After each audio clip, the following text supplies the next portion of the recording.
Welcome back to another live session on this page on Instagram, which is called Youth for Meditation.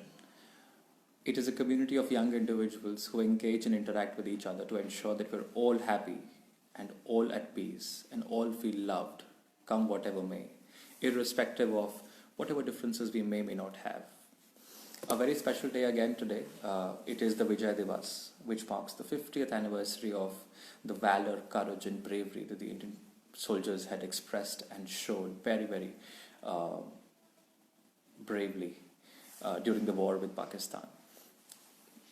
However, I also very strongly feel that this day not only marks the 50th anniversary of a war, but also reminds us and re-emphasizes on the values and the system of moral belief system that we've been brought up with.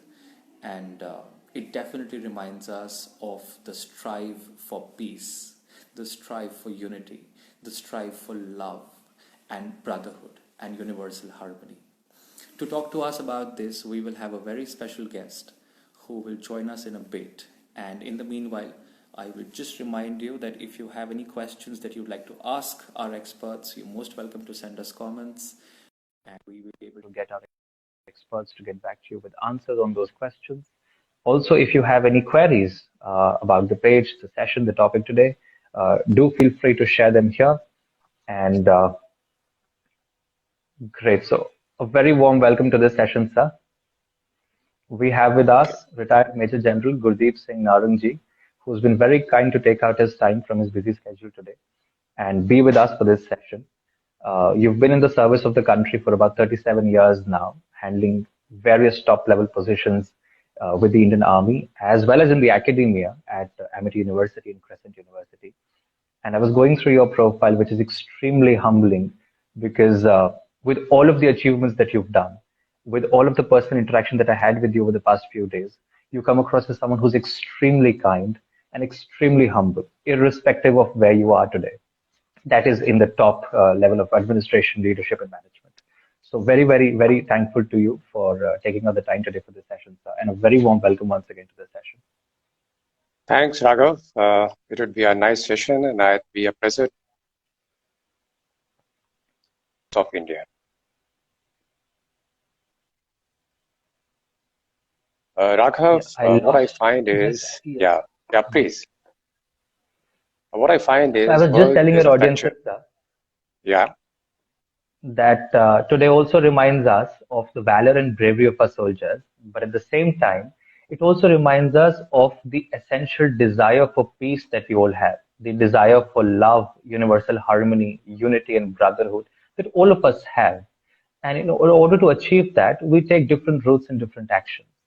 But it is those values that keep pulling us and pushing us in new dimensions and new directions to take new initiatives for whatever essentially we deserve and desire as a nation and country and a society. Um, I see there is a bit of a technical error and we're facing a network challenge here, but I'm sure our guest will be with us. And yes, so we were experiencing a little network trouble, but I hope you were able to hear me. Yes, I can hear you. Wonderful. So just to begin the session, sir, we all have different understandings about what peace means to us. And peace can mean a lot of different things to a lot of different people. What is your take on peace? What does peace for you stand for? Raghav, world is a fractured place. There is a conflict between the countries all over the globe. There is conflict within countries. Basically, this conflict arises, to my mind, due to mismatch in perceptions, shared values, and beliefs. What is peace? Peace would be absence of conflicts, absence of war. Peace, to my mind, nurtures the hope for forgiveness, hope for community living, and reunion with the people with whom we share this planet. That's what I would say peace is. We all want peace. Peace for what? Peace for freedom, equality, and justice. To simple words, peace would denote to me silence of guns. Being a soldier, you should not come. But our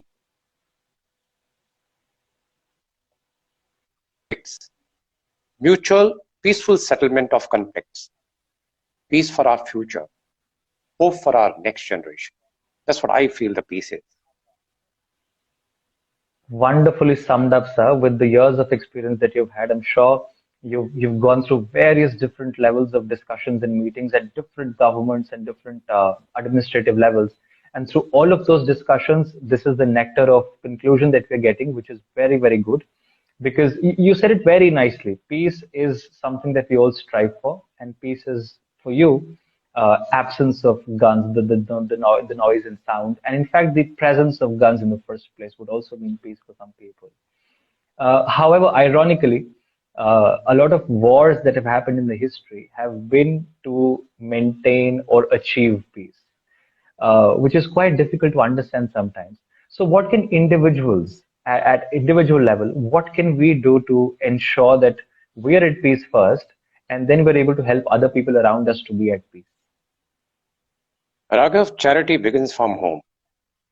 We have responsibilities as individuals. And I would say the first and the foremost, treat everyone with kindness, with respect. Treat everyone regardless of religion, race, gender, caste, or creed. Treat everyone as equal. No discrimination on economical or cultural background. We may be coming from a poor family, we may have different languages, we may have different beliefs, but we have to respect. We have to be more tolerant. We must respect and the views and perception of others. We can agree to disagree. We should have mutual respect for the views and allow everyone to have their say. We should not carry it to, bad mouthing or start behaving in a different manner. Then I would say the actions must speak as loud as words. What I preach, I must practice. Relationships between the individuals, between the culture based on mutual respect and trust. These are two key words. No relationship can survive if there is no respect and trust. Loss of faith, trust brings in the conflict. We should be part of initiatives which are being taken to end the weapons of mass destruction, nuclear, biological, and chemical weapons. We can also bring in the peace through collective activities like sports activities. We must have faith in the international laws and also faith in peacekeeping organizations like United Nations. So these are things which I feel as a individuals we can do. And then, of course, the society takes on these things. Well, you mentioned respect there, and you said that we should treat everybody with respect, regard, and with a feeling of equality for everyone, irrespective of whatever differences we may have at a physical level. We at the Brahma Kumaris also very strongly feel that the physical realm is very secondary. But what we are all essentially is one big world family. And we are all that one energy that resides within all of us. And if we go to that level of subtle energy, then at that level, we're all equal. So with that remembrance in mind, the Brahmakumaris feel that we can bring in a change of consciousness in people, and that eventually will lead to a consciousness and a culture of peace. However, you also rightly pointed out that a lot of activities like community activities and sports, I feel song, dance, music also do really contribute to peace. But you mentioned sports, so we'll talk about that, sir. How do you think sports and community activities like this really contribute to building peace in a society? You see, I am reminded of a quote by Nelson Mandela. He said in 2000, sports have the power to change the world. Sports have the power to inspire. It has the power to unite people. People come together to play a game as a team. It could be a team which is belonging to a nation, a country, or a club. It speaks to youth in the language they can understand. Sports can create hope when there was only despair. We take the example of 23rd World Winter Olympics. Now we know the North Korea and South Korea, they are the neighbors, all right, but they are always at the biggest front. But during this Winter Olympics, the two teams played as combined teams. You see, the conflict is over. You are solving the thing. Closer home, I've got an example. We had this pair of India's Rohan Bopanna and Pakistani player, Aisum Hal Qureshi, if I'm wrong, not wrong. They played in the pro tennis double team. and that was known as Indo-Pak Express. When we play together, whether it's an India-Pakistan cricket series or anything, passions can run high, but then we respect each other. We even the recent matches we have played, we have shown the respect for each other. So I think the sports can definitely bring in a lot of cohesiveness, a lot of team building, a lot of community living. So you've told us about what peace means for you, and we've also discussed about how, as individuals, we can contribute to peace. Obviously, at the government level, at national level, at the international level, a lot of different bodies are working together to ensure that the world Yes. remains at a peaceful state.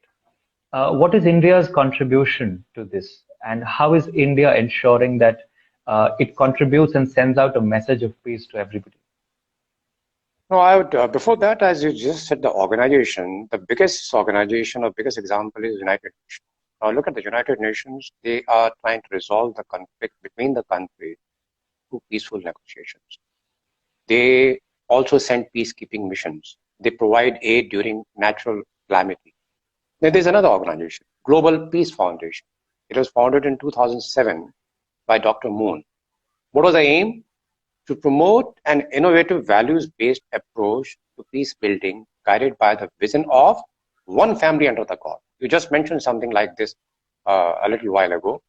The aim is to foster social cohesion, bridge religious, cultural, and ethical division. You have already given the example of Brahmakumaris. They are doing a wonderful job. I am quite an ardent follower of them. Now coming to your question, initiative by India. Raghav, if you've been to our parliament or if you've not been, you may notice at the entrance to the parliament, it is engraved Vasudeva Kutumbakam. It's a Sanskrit word. What is the meaning? The world That is we're all a part of one big old family. family. The world is one big family, and it comes in our Maha Upanishads. It is there in our Vedas. This has been from Vedas from the beginning.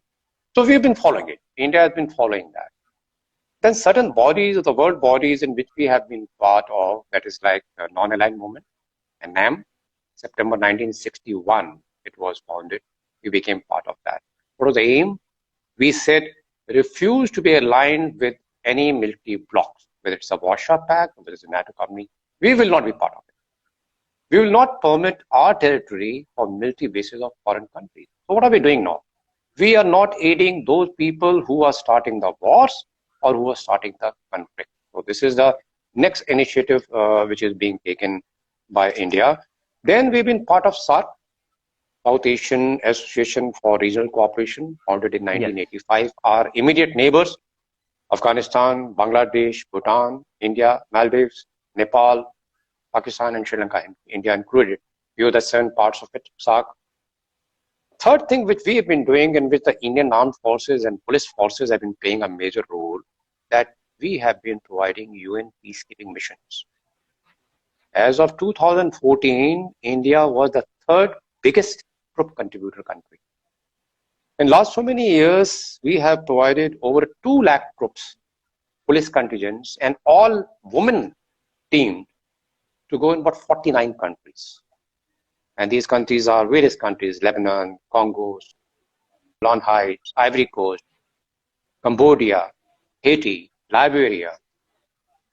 So this is what has been done by India, contributing its troops and involvements, and they've been also providing the aids. And our Prime Minister has also been talking about the peace, universal peace, through his various speeches or various interactions in the World Forum. Well, I'm sure you've summed it up nicely, and India, yes, along with all other countries, is trying and endeavoring to ensure that the world remains at peace and the global condition is such that we're all able to live happy, better, good lives. Despite that, sir, all countries do have a budget for defense, and all countries do maintain an armed personnel. Absolutely. There are so many young individuals that I know of, so many friends that I have, and people who've studied with, who dream of becoming and joining the Indian Navy, the Indian Air Force, the Indian Army, and other foreign nationals do dream of joining their own country's defense service. With all of the talk of peace that we've done so far, we've realized that peace comes at an individual level first and then comes at a community level, then goes to a national level situation. And we've also realized that peace will happen when we start respecting each other. And in the beginning, you were mentioning peace for you stands for absence and no presence of guns. With all of this said, what is the role of armed forces in ensuring that we are at peace? And how do the armed forces really ensure that we're all at peace? Because the work the soldiers do is tremendous, and I have absolute respect for what everybody is out there doing for the country and for our security and safety.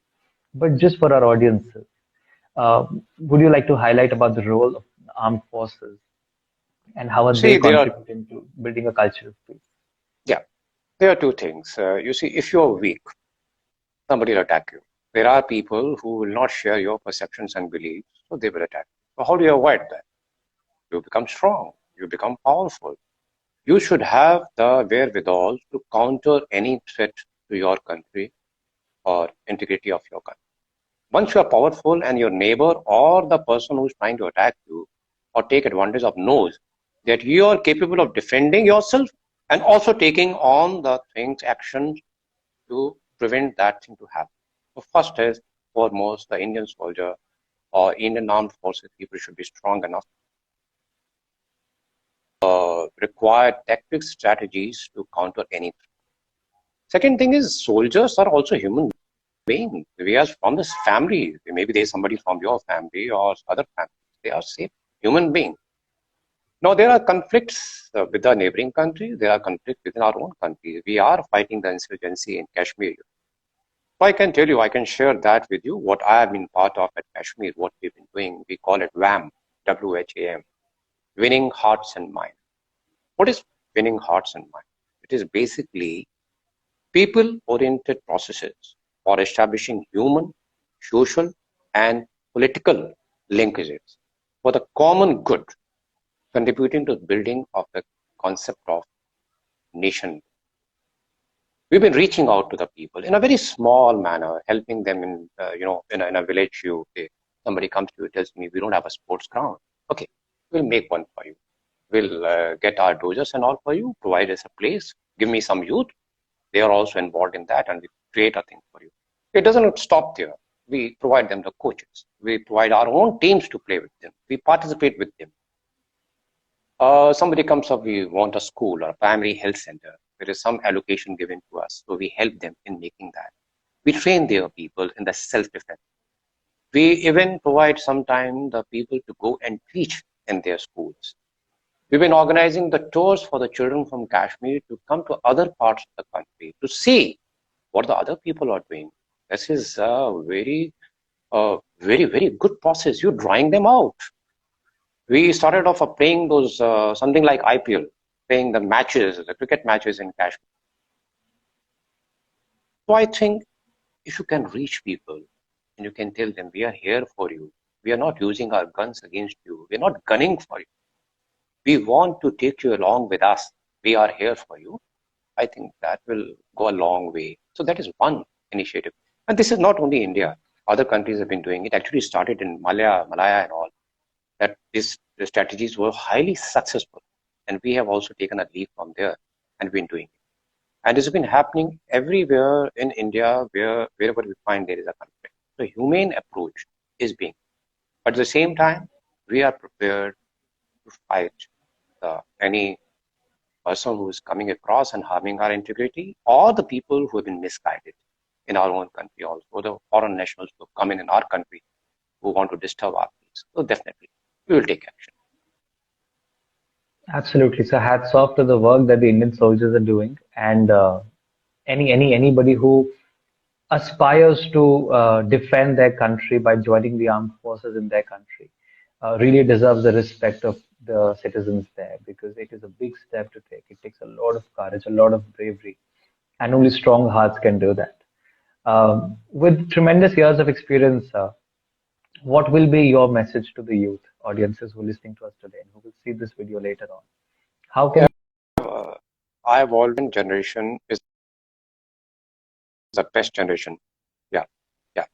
How The can we present use? generation is the Yes, yeah, please continue, sir. the present generation is the best generation. They are much better off than us. What we have in our time, they are much better. They are much more aware. They are tech savvy. They are more knowledgeable. So I grant them this. I have been seeing in both the universities where I've worked, and I find so much energy, so much passion in them, which may not have been with us. My message to you, they are already enlightened. We don't have to tell them something new. Only 3 or 4 things I would like to say. Firstly, youth and we ourselves should make ourselves intellectually and economically strong. Once we are strong, then we will not allow anyone to disturb our peace. By strong doesn't mean that we become bhais. No, we are not bhais or of the movies or something. We are strong and the other person gets a message that you mess with them, you get something. So economically also you got to be strong. You have to be, second thing is you have to be self-sufficient. What our Prime Minister says, Atmanirbhar. You have to be, we don't have to be dependent upon. Of course, we can't have everything in our country. All the resources would not be available. Some other countries have got something. So mutually, you share with them, you give them something, and they give something that to you. But by and large, we should be self-sufficient. Third thing is we must speak out against prejudice and discrimination. And this is what I find is amazing. Our youth, when they join together to speak, like the Nirbhaya case, Oh, we I voice mean, our it's a youth opinions like power which crazy. came. Yes. We're open So to say must anything speak. about something. Yeah. So we should not be a silent majority. We should not say, Ki chalta hai. This is not my job. Why should I? So please speak up. One who's going to speak. You're the future leaders. Last and the most important thing which I want to convey is do not spread misinformation. Please. Do not spread rumors or half lies. Do not become that fast finger, as soon as the message comes and you just forward it. You don't even read it. You don't understand the consequences. Let us maintain the religion harmony and the unity in the diversity. If that happens, I think everything will fall in place. We'll have peace in our own country, peace with our neighbors, and then we'll progress. The budget which we are allocating for our war efforts may be diverted, it will be diverted towards the peace. But we must remain strong. Wonderful, sir. Wonderful. Thank you so much for that valuable message. I'm sure everybody who's listening to us, younger audiences and the elderly alike, would have loved your summary message. And it's very essential that we all understand that respect at human level is very important for all of us. And without respect, we can reach nowhere. So let's pause for peace because peace brings prosperity. Once again, sir, on behalf of my team, thank you so much for taking out the time and joining us tonight for this session. I hope we were able to reach out to a wider audience and spread the message that you wanted to spread through this communication to a lot of people. And we will be able to join with you shortly again sometime on some other occasion. Thank you so much once again. I hope it's been a wonderful session with you. I thank you and your group, which is doing this wonderful job. Jai Hind. Wonderful. God bless. Om Shanti.